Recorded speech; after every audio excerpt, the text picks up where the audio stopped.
तो दोस्तों एनएचपीसी ने अपने क्वार्टर वन के नंबर को डिस्क्लोज कर दिया है। तो चलिए देखते हैं क्या है क्वार्टर वन के नंबर्स के अंदर डाटा क्रॉस में दिया गया है। तो देखिए पिछले क्वार्टर में कंपनी 2815 करोड़ का रेवेन्यू जनरेट की थी ऑपरेशन के थ्रू, पिछले साल 3213 करोड़, जबकि अभी देखते हैं तो बढ़ के 3808 करोड़ आपको जाता हुआ देखने को मिला। तो साल दर साल जाते हैं, साल दर साल कंपनी के रेवेन्यू के अंदर तेजी आपको देखने को मिली, लगभग बोल सकते हैं 19% के आसपास का जंप है कंपनी के रेवेन्यू के अंदर। क्वार्टरली बेस पे जाते हैं तो क्वार्टरली बेस पे भी कंपनी के रेवेन्यू के अंदर एक अच्छा खासा जंप आपको देखने में, आई थिंक 33% के आसपास का जंप आपको देखने को मिला है। तो कंपनी का रेवेन्यू देखते हैं, साल दर साल क्वार्टर क्वार्टर दोनों आपको बढ़ते हुए देखने को मिला है।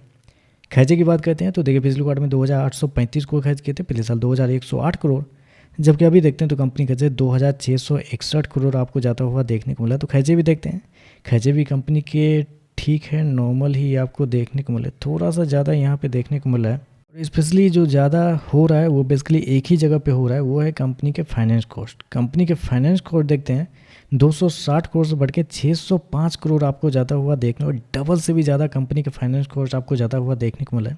यानी कि आप कह सकते हैं कंपनी के जो लोन्स हैं वो इस क्वार्टर में आपको बढ़ते हुए देखने को मिले, क्योंकि फाइनेंस कॉस्ट क्या होता है, कंपनी किस प्रकार के जब लोन लेती है तो लोन के ऊपर जो इंटरेस्ट पे करना पड़ता है उसको ही हम लोग फाइनेंस कॉस्ट कहते हैं। तो वही आपको बढ़ता हुआ देखने को मिला इस क्वार्टर में। चलिए कंपनी का प्रॉफिट क्या निकलता है वो देखते हैं। तो देखिए पिछले क्वार्टर में कंपनी 1549 करोड़ के प्रॉफिट में थी, पिछले साल 1131 करोड़, जबकि अभी देखते हैं तो 1178 करोड़ आपको जाता हुआ देखने को। तो यहाँ पे देखते हैं तो आपको साल दर साल कंपनी का प्रॉफिट हल्के से बढ़ते हुए देखने को, लगभग 3 से 4% के आसपास की क्वार्टरली बेस पे गिरावट आपको देखने को मिली। लेकिन बेसिकली क्या है ना कि इसमें बहुत सारे एडजस्टमेंट भी है, क्योंकि पिछले क्वार्टर में कंपनी को टैक्स के रूप में अच्छा खासा बेनिफिट हुआ था, 1823 करोड़ के आसपास का बेनिफिट हुआ था कंपनी को टैक्स के रूप में पिछले क्वार्टर में, जिसकी वजह से क्वार्टरली बेस पे इतना बड़ा जंप आपको देखने को मिला है। क्योंकि ऑपरेटिंग प्रॉफिट देखते हैं वो आपको क्लियर पिक्चर बताएगा क्या हुआ है। तो पिछले क्वार्टर में 284 करोड़ के आसपास का प्रॉफिट था, पिछले साल 1333 करोड़, जबकि अभी देखते हैं तो लगभग 1300 करोड़ के आसपास आपको जाता हुआ देख लो। तो यहाँ पे देखते हैं तो प्रॉफिट आपको क्वार्टरली मतलब साल दर साल थोड़े से गिरते हुए आपको देखने को मिले, 3% के आसपास की गिरावट है कंपनी का ऑपरेटिंग प्रॉफिट के अंदर साल दर साल।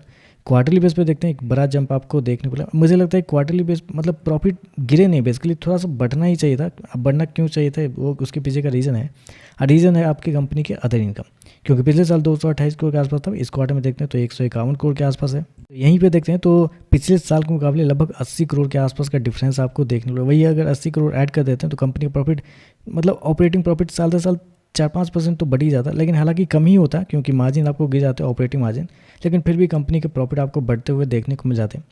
चलिए कंपनी के मार्जिन ही देख लेते हैं, मार्जिन से ही पता चलेगा क्या हुआ है। तो देखिए ऑपरेटिंग मार्जिन की बात करते हैं तो पिछले साल कंपनी का जो था 44% के आसपास था, अभी देखते हैं तो लगभग 48% के आसपास है। तो वही देखिए यहाँ पे कंपनी का प्रॉफिट ऑपरेटिंग प्रॉफिट आपको गिरता हुआ देखने को मिला, लेकिन अदर इनकम की वजह से ऑपरेटिंग मार्जिन आपको बढ़ते हुए देख लो। तो एक अच्छी बात यहाँ पे ये निकल गई कि कंपनी का ऑपरेटिंग मार्जिन आपको बढ़ते हुए देखने को मिले साल दर साल क्वार्टर क्वार्टर दोनों, नेट मार्जिन आपको गिरते हुए देखने को मिले साल दर साल क्वार्टर क्वार्टर दोनों। तो ओवरऑल देखें तो मुझे लगता है ओके ओके टाइप के नंबर है, मतलब ऐसे नंबर है जिससे या तो 2% ऊपर होगा या 2% नीचे होगा, इस प्रकार के नंबर है।